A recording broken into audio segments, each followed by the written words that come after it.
नमस्कार आदाब। आप देख रहे हैं साबिर शेख के साथ ऑन रिकॉर्ड मीरा भाईंदर शहर की एमएलए गीता जैन की विधायिका पद को लेकर एडवोकेट कुलीन दवे ने मुंबई हाईकोर्ट में एक याचिका दाखिल की थी कि उनका इस विधायिका पद को रद्द किया जाए, जिसे हाईकोर्ट ने खारिज कर दिया है और उन्हें कहा है कि आप विधानसभा स्पीकर जो अध्यक्ष होते हैं उनके पास में जाकर आप शिकायत करें। लेकिन एडवोकेट कुलीन दवे का मानना है कि उन्हें सिर्फ ये बाहर टाला जा रहा है, उनकी जो डिमांड है, जो मांग है, उसे कबूल नहीं किया जा रहा। चूँकि इसका कारण उन्होंने ये बताया है कि एमएलए गीता जैन के जो सोर्सेस है, उनके जो पीछे जो राजनीतिक जो एक ताकत है वो काफ़ी मजबूत है। इसके चलते ही उन्होंने जो शिकायतें की है उन शिकायतों की अनदेखी की जा रही है।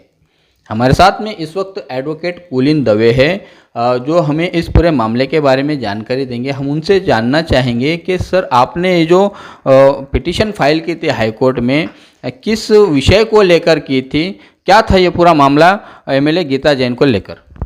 मैंने पिटीशन फाइल की थी हाई कोर्ट में कि जो एमएलए गीता जैन है उन्होंने डिफेक्शन किया है, तो उनकी डिस्क्वालिफिकेशन के लिए की थी।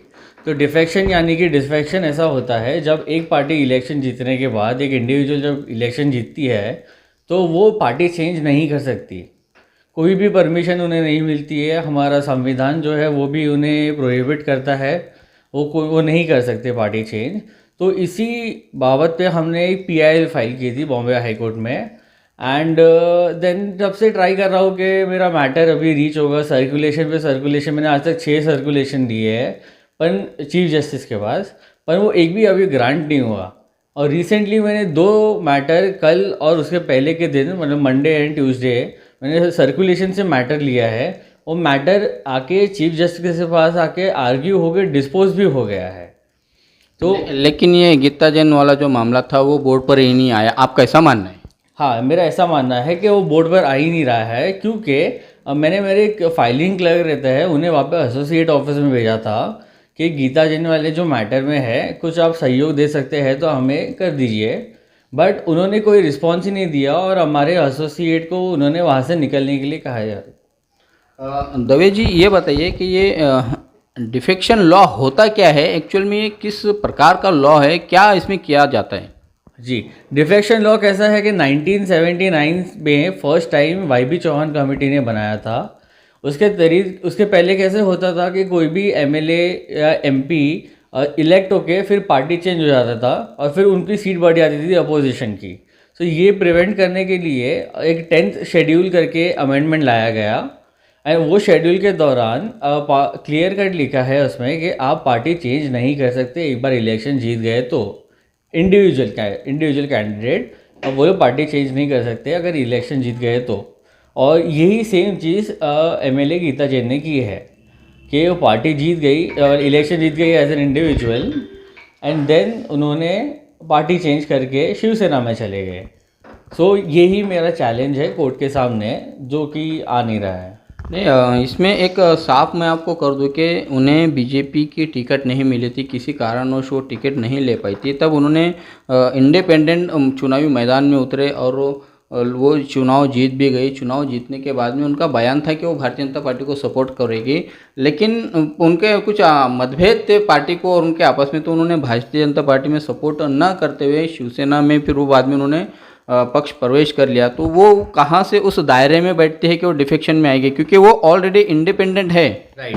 तो ये कैसा होता है, एक सुप्रीम कोर्ट का जजमेंट है, ये मैटर क्लियर करता है। जैसे उन्होंने शिवसेना में पक्ष प्रवेश किया बट उन्होंने कोई ओरिजिनल कोई डॉक्यूमेंट वगैरह को साइन नहीं किया, हमने आरटीआई निकाली थी। ऐसा होता है कि सुप्रीम कोर्ट का फुल बेंच का एक जजमेंट है जो कहता है कि अगर कोई भी पर्सन ऐसी उनकी हरकतों से लगे कि उन्होंने पार्टी चेंज कर दी है और वो दूसरे पार्टी के लिए काम कर रहे हैं तो वो डिफेक्शन है। इसके लिए वो लायबल होते हैं डिस्क्वालिफिकेशन के लिए। प्लस एक और जजमेंट है जो कहता है कि अगर डिस्क्वालीफाई हो गए तो वो री इलेक्शन नहीं लड़ सकते उनके नेक्स्ट टर्म तक। अच्छा, मतलब ये जो दल बदलू किस्म के जो नेता होते हैं उनके इन हरकतों को रोकने के लिए वो कानून बनाया गया था, डिफेक्शन का कानून, बराबर। आप अपने बारे में थोड़ा बताएं कि आप कहाँ रहते हैं और क्यों आप इस मुद्दे को लेकर हाई कोर्ट में गए, इसके पीछे आपका क्या इंटेंशन है, क्या मकसद है आपका? हाँ, तो मैं रहता हूँ वसई में मेरा मीरा भाईंदर में मेरे क्लाइंट्स वगैरह है थोड़े, पर इतने नहीं हैं। मैं इस्टेब्लिश फर्म कर रहा हूँ मेरी। तो ये मुद्दा मुझे तब आया जब मैं ऐसी ही मेरे एक दोस्त के साथ बातचीत कर रहा था कि लोग ऐसा नेता ऐसा करते हैं कि पार्टी जीतने के बाद चेंज कर लेते हैं। तो वो मेरे को दोस्त बता रहा था कि वो कुछ उसमें होना चाहिए लॉ। तो मैंने रिसर्च किया उस पर और मुझे लॉ मिला। और बस उसी दिन मुझे गीता जैन जी की न्यूज़ मिली कि उन्होंने शिवसेना ये कर लिया है, पक्ष प्रवेश कर लिया है। तो बस मुझे ये चीज़ रोकनी है कि आगे कहीं ना हो जाए। अगर आप दूसरे स्टेट्स देखें तो ये सब बहुत एक्टिव है इस सब को लेके, बट आज तक मुझे एक भी केस महाराष्ट्र का नहीं मिला जो डिफेक्शन की वजह से डिस्क्वालीफाई हुआ है। मैं गलत भी हो सकता हूँ, बट नहीं, अब मुझे तो नहीं मिला है। एक आपकी जो पीआईएल थी वो बोर्ड पर नहीं आ रही है, क्या वजह मानते हैं आपके, क्या कारण हो सकता है कि आपका मामला बोर्ड पर नहीं आ रहा है या फिर ये टाला जा रहा है, कैसा आप इसको देखते हैं, क्या इसके पीछे वजह हो सकती है? ये बेसिकली पॉलिटिकल रीज़न है। एंड अभी नाम तो नहीं लेना चाहूँगा, और मैं जानता हूँ कि एक पर्सन है जो उनसे कनेक्टेड है, जिसे कहते हैं कि वो हाई कोर्ट का सबसे बड़ा सेटलर है एंड वो उनके पक्ष में है।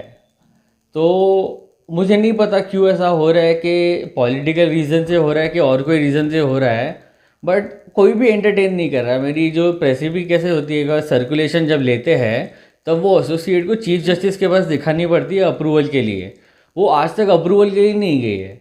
6 टाइम हो गया, आज मेरा 6 बार था, 6वां दिन था मेरा आज। एंड जैसे ही कैसे होता है कि हमें सर्कुलेशन लेते हैं तो हमें सामने वाले को ये करना पड़ता है, नोटिस देनी पड़ती है कि हम सर्कुलेशन ले रहे हैं। जिस दिन हम सर्कुलेशन लेना चाहते हैं उस दिन हमारा मैटर उड़ जाता है। तो मुझे लग रहा है कि इसमें पॉलिटिकल रीज़न बहुत बीच में आ रहे हैं, जिसे हम समझ नहीं पा रहे हैं। यह है एडवोकेट कुलीन दवे, जिनका आरोप है कि एमएलए गीता जैन इतनी ताकतवर है कि उनके केस को वो बोर्ड पर नहीं आने दे रही है। राजनीतिक दबाव के चलते जो स्पीकर के पास में ये शिकायत की गई है, उस शिकायत का भी निवारण करने के लिए या उस शिकायत की सुनवाई के लिए उसे टेबल पर नहीं लाया जा रहा है, इस तरह का एडवोकेट कुलीन दवे ने आरोप लगाया है। इनके आरोप में कितनी सच्चाई है और इस पूरे मामले में एमएलए गीता जैन का क्या मानना है, क्या कहना है, हम उनका भी पक्ष जानने की कोशिश करेंगे। तब तक आप हमारे साथ बने रहे। साबिर शेख और आरिफ कुरैशी के साथ ऑन रिकॉर्ड मेरा भाईंदर। धन्यवाद।